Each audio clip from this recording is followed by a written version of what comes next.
জগৎ জুড়ে আশিকে রসুল বলতে মানুষ হযরত বিল্লালকে চিনে। আমি লক্ষ বিল্লালের জন্ম দিতে চাচ্ছি, অসংখ্য বিল্লাল সৃষ্টি করতে চাচ্ছি পৃথিবীর বুকে। আমার মুর্শিদ পিরানে পীর দস্তগীর সুলতানুল মাশায়েখ সুলতানিয়া মুজাদ্দাদিয়া তরিকার ইমাম শাহ চন্দ্রপুরী রহমাতুল্লাহ আলাইহি 7 বছর বয়সে এক অলৌকিক স্বপ্ন দেখেছিলেন। তার দেখা স্বপ্নটি ছিল তিনি নদীর তীরে এক গাছের নিচে বসা। এমন সময় নদীর মাঝে একটা নৌকা ভাসতেছিল, যে নৌকার কোনো মাঝি ছিল না। ভাসতে ভাসতে নৌকা এসে সোজা ওনার সামনে নদীর তীরে ভিড়ল। নদীর মাঝে 5 জন মহামানব ছিলেন, মাঝে যিনি ছিলেন 5 জনের মাঝে যিনি ছিলেন তিনি উঠে দাঁড়ালেন। সাথে সাথে আরো বাকি 4 জন উঠে দাঁড়িয়ে গেলেন। 32 জন আমার মুর্শিদকে ডেকে বলতেছিলেন, বাবা আমার নৌকায় আসেন, এই নৌকাতে আসেন।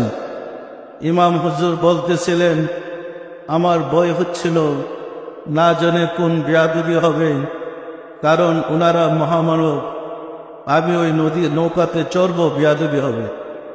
আমি মনেই কল্পনা করার সাথে সাথে মধ্যে যিনি দাঁড়িয়ে আমাকে আহ্বান করেছিলেন তিনি বলতেছিলেন, আপনি না আসলে বেয়াদবি হবে। ইমাম হুজুর বললেন, আমি সংকোচের সাথে খুব আদবের সাথে ওই নৌকায় গিয়ে চড়লাম। মাঝের জন আমাকে বুকের সাথে বুক মিলে, সিনার সাথে সিনা মিলে চেপে জড়ায় ধরলেন, আলিঙ্গন করলেন, কিছুক্ষণ ধরে রেখে ছেড়ে দিলেন এবং নৌকার মাঝে আরও যে 4 জন অবস্থান করতেছিলেন তাদের সাথে আমার পরিচয় করে দিয়েছিলেন।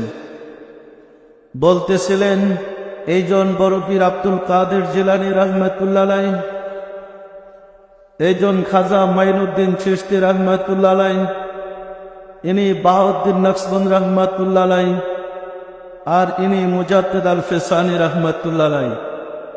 নিজের পরিচয় দিতে গিয়ে বলতেছিলেন, আমি ইমাম মাহবুব হোসেন।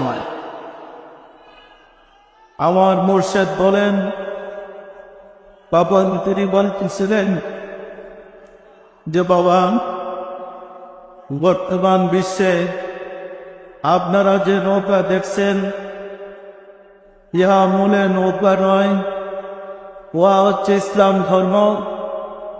বর্তমান বিশ্বে ইসলাম ধর্মের কোনো মাঝি নেই।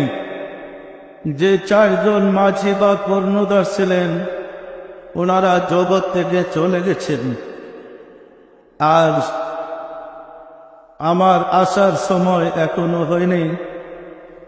সুতরাং আপনি ইসলাম ধর্মের মাঝির দায়িত্ব গ্রহণ করুন। আশিকে রাসূলেরা প্রায় ইমাম হুজুর বলতেন, এই যুগ ইমাম মাহাদির যুগ, এই যুগ ইসলামের চরম উন্নতির যুগ। অথচ আমরা পৃথিবীর দিকে তাকাইলে দেখতে পাচ্ছি ইসলামের নাম নিশানা মুছে ফেলার ষড়যন্ত্র বিশ্বজুড়ে চলেছে। এর মূল কারণ আমরা ইসলাম থেকে দূরে সরে পড়েছি।